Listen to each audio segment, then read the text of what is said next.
Thank you. Hi, everybody. Thank you for this wonderful discussion.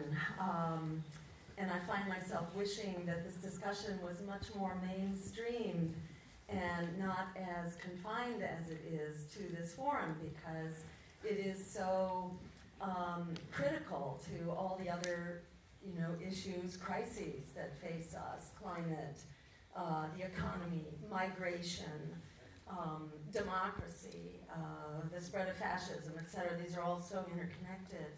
In the U.S., ironically, it's not hard to talk about peace because we have such a catastrophic record of conducting war that all we have to do really is open the discussion about it and we win, which is one of the reasons we're locked out as Greens, because we have put so much into this war, this ongoing 16-year war that has cost us half of our discretionary budget, 1 million lives in Iraq alone, tens of thousands of US soldiers maimed or killed. And the consequences are so very clear if anybody dares to look at them. We've created failed states, mass refugee migrations, and worse, terrorist threats. So, what exactly is not a catastrophic failure here?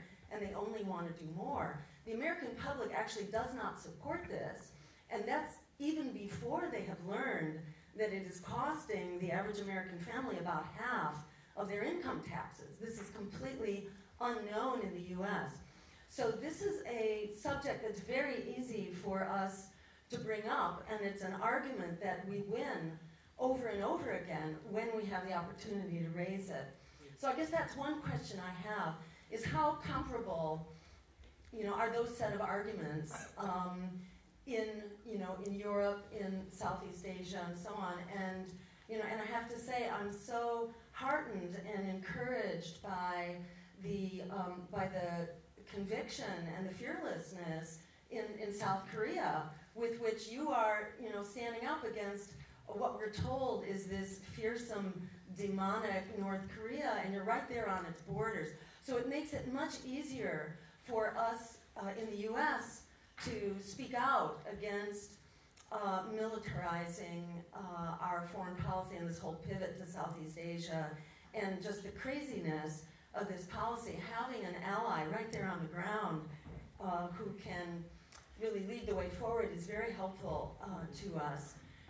Trying to rein in U.S. policy towards Russia is much more difficult because we don't have allies on the ground. But this too, the U.S., in the same way that the U.S. has instigated the defensive, aggressive behavior on the part of North Korea, we have played a very similar role against Russia. Promising we would not move 1 inch to the east of a unified Germany. We have surrounded Russia with missiles and nuclear weapons, and now NATO exercises. So it's no wonder that Russia is behaving a little bit. This is the Cuban Missile Crisis on steroids in reverse. And this is very challenging for us to fight back against in the U.S. because there's such a new McCarthyism and new Cold War right now, in which we as Greens are disparaged as being Putin's ally. And we interfered with the election basically by being an opposition party. We are characterized as equivalent to the Russians in disturbing the outcome of the election. So anyhow, we have that kind of craziness. But my question is, sort of how is the issue of NATO playing out here, and are you able to mobilize those arguments? And then I have one other proposition to put out there. As the gentleman asked just before me, what can we do? This is like the elephant in the room about the nuclear weapons crisis, the expanding wars, the climate crisis, the collapsing economy, which is really stuck. It's this gigantic question of what can we do? And in the US, increasingly there's discussion about a general strike.